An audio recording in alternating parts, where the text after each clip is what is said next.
తండ్రిపై సంతతి కొరకై అహోరాత్రములు తపస్సు చేసే నరకేసరి కేసరి కుల సతి కడుపు పట్టగా జనించినాడు అసమాన బలోద్ధతుడు సంయుతుడు అంజనాసుతుడు పవననందనుడు.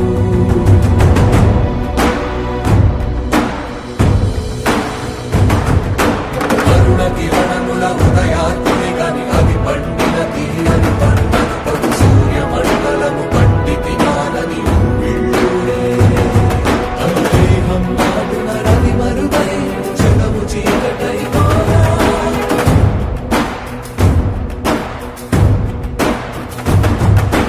అది అమరేంద్రుడు గమనించి తన ఐరావతమది రోడించి ఆంజనేయుని సమీపించి తన వజ్రాయుధమును విసరగా అది పవననందనుని హనుముని తాకా చిందిన రక్త బిందువే విద్యుద్వేగంతో ధరణి స్థలి వంద కడలిలో చొచ్చి వంద కడలి అట్టడుగున గల శ్రీరంగ శుద్ధి గర్భము చేరి